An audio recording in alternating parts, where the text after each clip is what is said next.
Hi అందరికీ. ఈరోజు పచ్చిశనగపప్పుతో వంకాయ మసాలా కూర. ఇది కూడా నాన్ వెజ్ కర్రీ లాగే ఉంటుందండి. నిజంగా చికెన్ కర్రీ ఏదో చేసుకుని తిన్నట్లుగానే టేస్ట్ ఉంటుంది. ఒకసారి ట్రై చేయండి. దీనికి కావాల్సింది ఏంటంటే ఆయిల్ వేస్తాము. వేసిన తర్వాత ఆయిల్ కాగిన తర్వాత మినపప్పు వేస్తాము. అవి కొంచెం చిటపట్లాడిన తర్వాత జీలకర్ర వేస్తాము. తాలింపు అన్నమాట ఇది. అంటే లైట్ తాలింపు. వెజిటబుల్కి మినపప్పు అవి ఇవి ఎండుమిర్చి అవన్నీ వేస్తాం కదా, కరివేపాకు అట్లా కాకుండా ఇది లైట్గా తాలింపు వేస్తాం అనమాట. వెజ్ తాలింపు వేగిన తర్వాత పచ్చిమిరపకాయ ముక్కలు వేస్తాను. వేగాలి, తాలింపు వేగాలి. వేగిన తర్వాతే వేస్తాను అన్నమాట.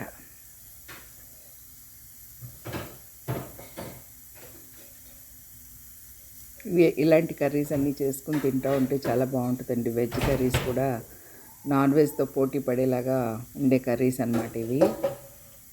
విపరీతమైన టేస్ట్ ఉంటుంది. చూడండి, పచ్చిమిరపకాయలు వేసాను,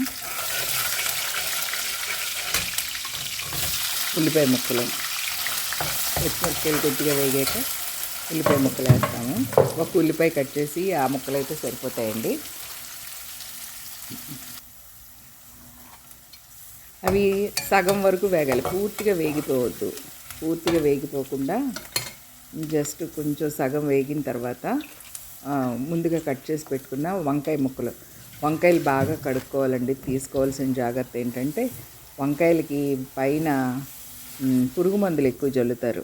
ఆ ఫెట్ సైడ్స్ అన్నీ మన కడుపులోకి వెళ్ళిపోయి చాలా ఇబ్బంది పెడతాయి అన్నమాట. అందుకని వంకాయలు పూర్తిగా కడుక్కోవాలి. ఇంతకుముందు ఒక వీడియోలో వంకాయలు ఎలా కడుక్కోవాలి చూపించాను, అందుకని అదంతా ఎక్కువైపోద్ది వీడియో అని చెప్పేసి షార్ట్ కట్లో చేస్తున్నాను. వంకాయలు శుభ్రంగా కడిగి ముక్కలు కోసుకున్నాను అనమాట. ముక్కలు ఆ టైప్లో కోసుకుంటే బాగుంటుంది. ముక్కలు ఈ వంకాయలు దుబాయ్లో వంకాయలు వేరేగా ఉంటాయండి. మన వంకాయలు ఇండియాలో వంకాయలు ఇంకొకలాగా ఉంటాయి. అంటే టేస్ట్ కలర్ సేమ్ అలాగే ఉన్నాయి, కానీ రుచి కొంచెం తేడాగా ఉంటుంది. కొంచెం నీరు ఎక్కువ ఉంటుంది ఈ వంకాయలు, ఎందుకో మరి మరి కారణం తెలీదు. అదిగో కల్లుప్పు వేస్తున్నాను. నాకు కల్లుప్పు అలవాటు అనమాట. కల్లుప్పు లేదంటే రాక్ సాల్ట్ ఉంటుంది కదా, అది వేస్తాను అన్నమాట. రాక్ సాల్ట్ అంచనా తెలియదు నాకు. కల్లుప్పు చేతితో వేస్తే కూరకి ఎంత కరెక్ట్గా సరిపోతుందో నాకు తెలిసిపోద్ది. అందుకే నేను స్పూన్ వాడాను. నేను కారం అలా 2 స్పూన్లు వేసాను. చిన్న స్పూన్ కాబట్టి 2 స్పూన్స్, పెద్ద స్పూన్ అయితే 1 స్పూన్ అయితే సరిపోద్ది. వేసేసి చక్కగా కలపాలన్నమాట, అంతా కలిసేలాగా. ఉప్పు ముందే ఎందుకు వేస్తామంటే వంకాయలో అన్ని కూరలాగే పచ్చి నీరు బయటకు రావడం కారణం. తర్వాత ఉప్పు వేయకపోతే కూర కండ్ర వచ్చేస్తుందన్నమాట. వంకాయ కండ్రగా అయిపోద్ది, అంటే చేదుగా అయిపోద్ది అన్నమాట. అందుకని చెప్పి ముందుగా వంకాయలు కట్ చేసినప్పుడు కూడా వంకాయల్లో ఉప్పు వేస్తాం. ఉప్పు వేయకపోతే కండ్ర దిగిపోద్ది అన్నమాట, చేదుగా అయిపోతాయి వంకాయలు. అందుకని కట్ చేసేటప్పుడు కూడా వంకాయలు ఉప్పుతో కడగాలి.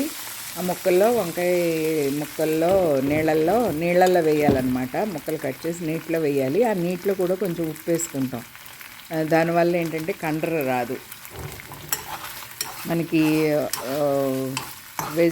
నాన్ వెజ్ తినేవాళ్ళు వెజ్ కోసం 1 రోజు 2 రోజులు ఆపుకుంటారు కదా.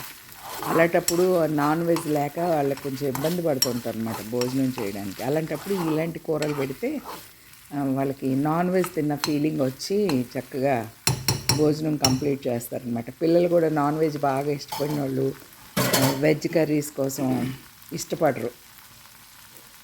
అలాంటి వాళ్ళకి ఇలాంటి కూరలు చేస్తే వెజ్ వెళ్ళిపోయినట్టు ఉంటుంది, నాన్ వెజ్ తిన్న ఫీలింగ్లో వాళ్ళు ఉంటారనమాట. సాటర్డేస్ అట్లాంటివి వండుకునే. ఇంతకుముందు బీరకాయ శనగపప్పు వండాం కదా సాటర్డే కర్రీ అని. అదిగోండి, కొంచెం వంకాయలు మగ్గిన తర్వాత అల్లం వెల్లుల్లి పేస్ట్ 1 స్పూన్ వేస్తాం. అల్లం వెల్లుల్లి పేస్ట్ బాగా వేగాలి అన్నమాట.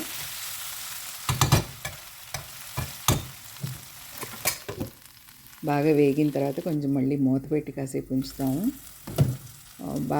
ఈలోగా శనగపప్పు కొంచెం ఉడకపెట్టుకుని ఈ నీళ్ళు ఏంటంటే శనగపప్పు ఉడకగా మిగిలిన నీరు అన్నమాట. వీడియోలోకి రాలేదు, వస్తుందేమో అని అనుకున్నాను. కానీ శనగపప్పు వండిన తర్వాత నీరు మిగులుతుంది కదా, ఆ నీరు అనమాట. శనగపప్పు ఖచ్చితంగా ముందే ఉడకబెట్టుకోవాలండి. కరివేపాకు కోసం వెళ్తున్నాను నేను. ఆ కూర సగం ఉడికిన తర్వాత వేస్తున్నాను ఈసారి కరివేపాకు. ఎందుకంటే తాలింపులో వేయలేదు, కావాలనే వేయలేదు. కూర ఉడుకుతున్నప్పుడు కనుక వేస్తే బాగుంటుందన్న ఉద్దేశంతో అగో కరివేపాకు తీసుకెళ్ళి శుభ్రంగా కడుగుతాను. ఆ నీళ్లు పట్టినప్పుడు వాటి మీద నీళ్లు పడి మచ్చల్లాగా అవుతాయన్నమాట.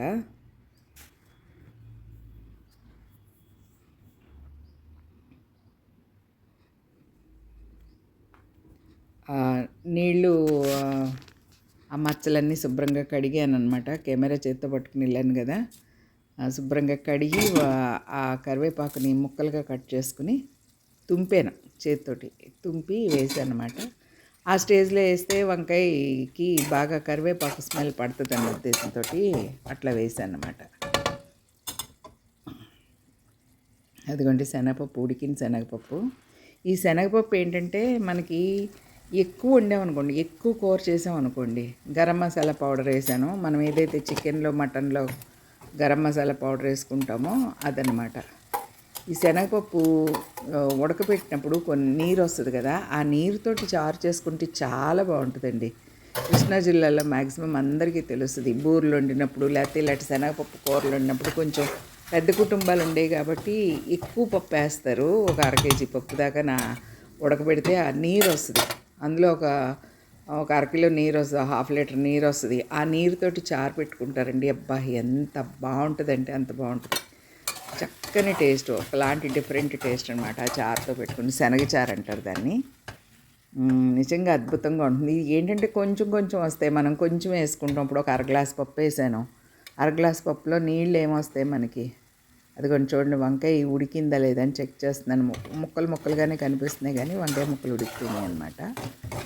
ఈ శనగపప్పుతోటి నీరు కొంచెం వచ్చింది కాబట్టి అది పారేయడానికి ఇష్టం లేక కూరలో వేసాను అనమాట. యాక్చువల్లీ వంకాయ ఉడకడానికి పెద్దగా నీరు అవసరం లేదు మనకి, మామూలుగా వేడికి మగ్గిపోద్ది. కానీ ఆ నీరు పారేయడం ఇష్టం లేక అది పప్పులో వేసాను అనమాట. పప్పుతో పాటు కూరలో వేసాను. కూర ఉడికిన తర్వాత కూడా కాసేపు అట్లా జాగ్రత్తగా కాసేపు వేడిగా ఉంచాలండి. సిమ్లో పెట్టి ఉంచితే కూర చాలా టేస్ట్గా ఉంటుంది. ఒకసారి ట్రై చేయండి, చాలా బాగుంటుంది కూర, ఎక్సలెంట్గా ఉంటుంది. Thank you for watching.